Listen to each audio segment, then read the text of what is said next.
कहानी है एक गांव सोनपुर की। इस गांव में गायत्री नाम की औरत अपने दो बेटों अनिल और सुनील के साथ रहती थी। गायत्री के पति की मौत कई साल पहले बीमारी के कारण हो गई थी। पति के जाने के बाद गायत्री ने ही अपने दोनों बेटों को पाल पोस कर बड़ा किया।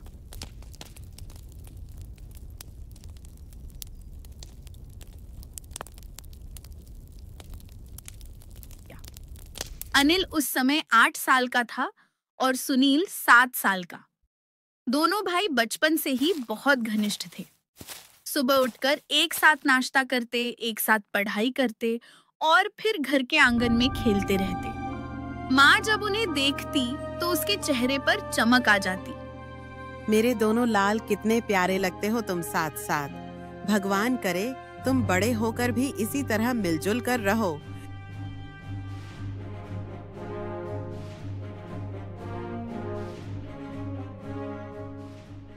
दिन गुजरते गए और दोनों भाई जवान हो गए।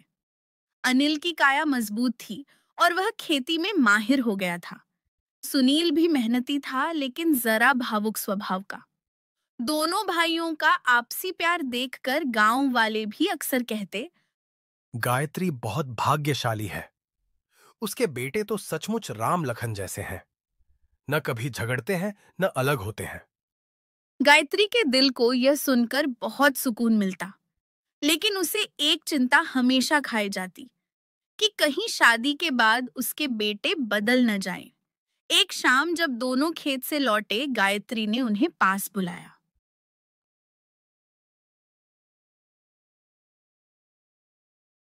अनिल, सुनील, एक बात कहूँ, मुझे तुम दोनों से एक वादा चाहिए। जिंदगी चाहे कैसी भी हो, शादी के बाद भी, बच्चों के बाद भी, तुम दोनों कभी अलग मत होना। हमेशा एक दूसरे का सहारा बने रहना। माँ, हम वादा करते हैं कि कभी अलग नहीं होंगे। शादी के बाद भी हम एक ही घर में रहेंगे जैसे अभी रहते हैं। हाँ माँ, मैं भी वादा करता हूँ। हम हमेशा मिलजुल कर रहेंगे, चाहे कैसी भी परेशानी क्यों ना आए। यह सुनकर गायत्री की आंखों में आंसू आ गए। उसने दोनों बेटों को गले से लगा लिया।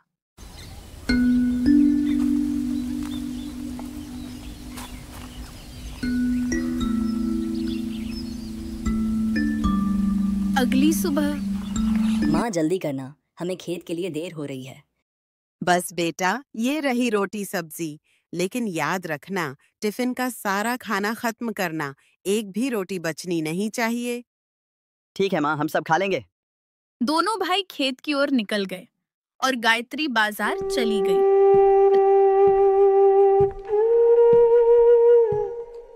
रास्ते में उसकी मुलाकात पड़ोसन राधा से हुई।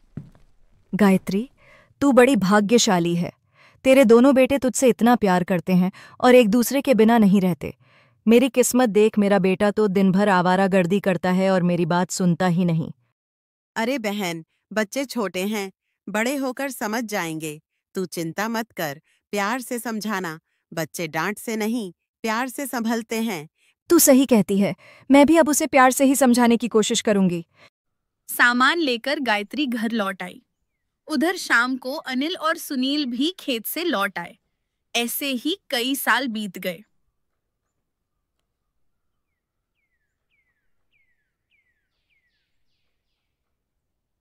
एक दिन गायत्री ने कहा, बेटों, अब वक्त आ गया है। मैं चाहती हूँ कि तुम्हारी शादियां कर दूं। जब तक मैं जिंदा हूँ, तुम्हें अपने घर आंगन में दूल्हा बने देखना चाहती हूँ। माँ, अभी तो हम सिर्फ 22 साल के हैं। इतनी जल्दी शादी क्यों? बेटा, मैं अब बूढ़ी हो रही हूँ। मुझे पता नहीं कब भगवान मुझे अपने पास बुला ले। मरने से पहले मैं तुम्हें गृहस्थ बने देखना चाहती हूँ। माँ की बात सुनकर दोनों मान गए। जल्दी ही उनकी शादियां हो गईं। अनिल की शादी रीमा से हुई, जो समझदार और सहनशील स्वभाव की थी। सुनील की शादी किरण से हुई, जो सुंदर और नेक दिल तो थी लेकिन जरा गुस्सैल और जिद्दी। शादी के बाद घर में कुछ दिन तक बहुत रौनक रही। दोनों बहुएं गायत्री की सेवा करती और भाई भी खुश थे। लेकिन वक्त किसी एक जगह ठहरता कहाँ है। कुछ साल बाद गायत्री अचानक बीमार पड़ गई। कई कोशिशों के बावजूद उसकी हालत बिगड़ती गई और आखिरकार एक दिन उसने दुनिया को अलविदा कह दिया।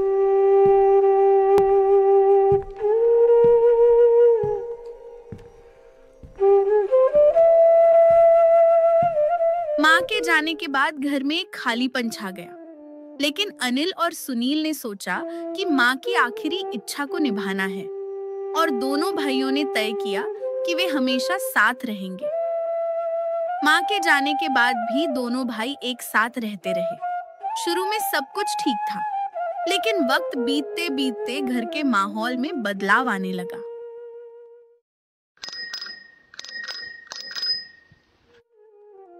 एक दिन सुबह, किरण, आज बर्तन धो ले, मुझे और काम भी करना है। क्यों? मैंने तो कल ही धोए थे, आज तू कर। मैंने भी तो पूरे घर की सफाई की है, सब काम मैं ही करूं क्या? और मैं क्या बैठी रहती हूँ, रोज मैं ही सब कुछ करती हूँ, तुझे तो बस आदेश देना आता है। बात बात पर झगड़े होने लगे, कभी बर्तन को लेकर, कभी झाड़ू पोछा, कभी खाना बनाने को लेकर। दोनों बहुएं एक दूसरे से कटने लगी। एक दिन खेत जाने से पहले, भाग्यवान, खाना बना क्या, देर हो रही है। खाना मैं क्यों बनाऊं? उस चुड़ैल से कहो, वह दिन भर फालतू बैठी रहती है। क्या कहा? चुड़ैल? खाना बनाना तेरा काम है, मेरा नहीं। मैंने तो पहले ही झाड़ू पोंछा कर दिया, अब खाना तू बनाएगी। तुम दोनों हर वक्त क्यों झगड़ती रहती हो? हम खेत जाते हैं भूखे पेट, क्या यही सिखाया माँ ने? लेकिन कोई असर नहीं हुआ। दोनों बहुएं हर रोज झगड़ती ही रहीं। गांव वाले भी अब बातें बनाने लगे। अरे देखो गायत्री की बहुएं, पहले तो सब कह रहे थे कि बेटे बहुत मिलजुल कर रहते हैं, अब तो घर में रोज तमाशा होता है। यह सुनकर अनिल और सुनील शर्मिंदा महसूस करते। आखिरकार सुनील ने एक दिन कहा, भैया, अब रोज रोज का झगड़ा मैं नहीं झेल सकता। हर दिन झगड़े से हमारा जीना मुश्किल हो गया है। मुझे लगता है अब हमें अलग हो जाना चाहिए। हाँ छोटे, तू सही कह रहा है, अब अलग होना ही ठीक रहेगा। अगले दिन दोनों भाई गांव के मुखिया के पास गए। देखो बेटो, तुम्हारी माँ के पास 2 बीघा जमीन थी। कुएं के पास वाली जमीन अनिल की होगी और तालाब के पास वाली जमीन सुनील की। जो पुराना घर है वह अनिल को मिलेगा और जो नया घर है वह सुनील को। अब तुम दोनों अलग अलग रहोगे। अब चैन मिलेगा। अब इस झगड़ालू औरत से रोज का पाला नहीं पड़ेगा। मुझे भी कोई शौक नहीं तेरे घर आने का, अब तू अपने घर की महारानी बन। इस तरह दोनों भाई अलग हो गए। अगले ही दिन से अनिल ने अपने खेत में जी जान से मेहनत शुरू कर दी। सुबह सूरज निकलने से पहले खेत पहुंच जाता और देर शाम तक काम करता। धीरे धीरे उसके खेत में हरी भरी फसल लहलहाने लगी। गांव के लोग उसकी मेहनत की तारीफ करने लगे। वाह अनिल, तेरे खेत को देखो, मानो स्वर्ग का टुकड़ा हो। मेहनत का फल साफ दिख रहा है। भाई, मेहनत करने से ही भगवान भी खुश होता है। उधर सुनील ने भी खेती शुरू की, लेकिन उसकी जमीन बंजर थी। चाहे जितनी मेहनत करता, फसल खराब ही हो जाती। कभी कीड़े लग जाते, कभी पानी की कमी हो जाती। घर में खाने तक की तंगी आ गई। एक शाम, सुनो जी, घर में अन्न का एक दाना भी नहीं बचा, मैं भूखी सो जाऊंगी क्या? मैं क्या करूं? दुकानदार भी अब उधार नहीं देगा। सब कर्ज चुका दिया तो भी आधा बाकी है। मुझे यह सब नहीं पता, तुम कुछ करो, नहीं तो लोग कहेंगे कि सुनील अपनी पत्नी को भूखा मारता है। सुनील बहुत परेशान हो गया। उसी रात उसने किरण से कहा, भाग्यवान, हमें कुछ करना होगा। भैया के खेत में फसल लहलहा रही है और हमारे घर में चूल्हा तक नहीं जलता। अगर भैया का खेत नष्ट हो जाए तो दोनों बराबर हो जाएंगे। हाँ, तू सही कह रहा है, लेकिन करेंगे क्या? आज रात हम उनके खेत में आग लगा देंगे। रात का अंधेरा छाया और दोनों दबे पांव अनिल के खेत में पहुंचे। चारों ओर सन्नाटा था। सुनील ने मशाल उठाई और खेत के बीच रख दी। धीरे धीरे लपटें उठी और देखते ही देखते पूरी फसल जलने लगी। अब देखता हूँ भैया कैसे पैसे कमाते। अगली सुबह जब अनिल अपने खेत को देखने पहुंचा तो उसका दिल बैठ गया। सामने का पूरा खेत जलकर राख हो चुका था। हरी भरी फसल जो कुछ दिन बाद काटने को तैयार थी, अब सिर्फ काली राख बन चुकी थी। हे भगवान, ये क्या हो गया? मेरी मेहनत पर पानी फिर गया। अब मैं घर का खर्च कैसे चलाऊंगा? माँ, काश तुम होती तो बताती मैं क्या करूं। अनिल टूट गया, लेकिन उसने हिम्मत नहीं छोड़ी। घर लौटकर उसने रीमा को बताया। क्या हुआ जी, आप इतने दुखी क्यों हैं? भाग्यवान, हमारा सब कुछ जलकर राख हो गया। पूरा खेत बर्बाद हो गया। अब खाने तक के लाले पड़ेंगे। आप चिंता मत कीजिए। थोड़ा बहुत पैसा जो हमने बचा रखा है, उससे कुछ दिन गुजारा कर लेंगे। आप फिर से मेहनत करना शुरू कीजिए। भगवान ने चाहा तो सब ठीक हो जाएगा। रीमा के शब्दों से अनिल को हिम्मत मिली। उधर दूसरी तरफ सुनील के घर में नई मुसीबत आ गई।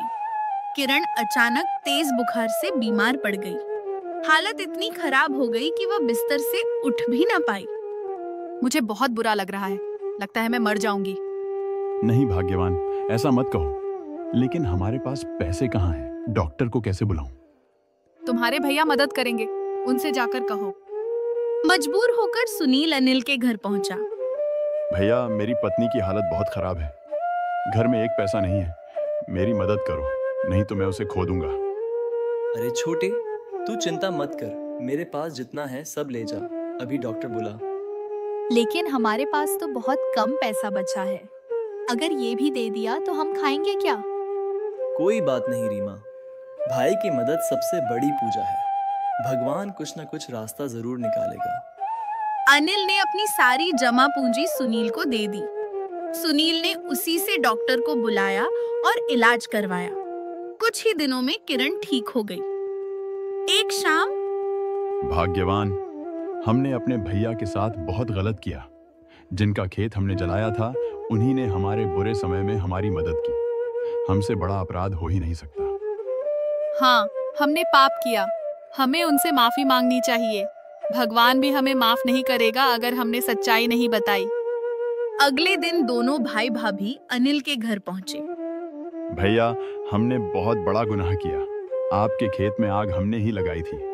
हमें लगा कि आप अमीर हो रहे हो और हम भूखे मर रहे हैं, इसलिए हमने जलन में यह सब किया। आप जो भी सजा देंगे हमें मंजूर है। अरे छोटे, ये तू क्या कह रहा है? इंसान से गलतियां होती हैं। तू मेरा भाई है, तुझसे शिकवा कैसा?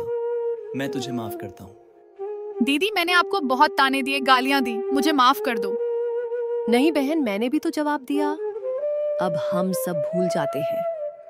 उस दिन चारों ने मिलकर गले लगाया और कसम खाई कि अब कभी एक दूसरे से अलग नहीं होंगे। गांव वाले यह देखकर बोले, देखो, यही है असली भाईचारा। झगड़े और नफरत चाहे जितनी हो, सच्चा खून कभी अलग नहीं होता। इसके बाद दोनों भाई फिर एक ही घर में रहने लगे। उन्होंने तय किया कि छोटे छोटे झगड़ों को अब कभी अपने रिश्ते के बीच नहीं आने देंगे। रीमा और किरण भी अब मिलजुल कर घर संभालने लगी। और इस तरह 2 कदम साथ ने साबित कर दिया कि भाईचारा और प्यार हर गलती और हर नफरत से बड़ा होता है।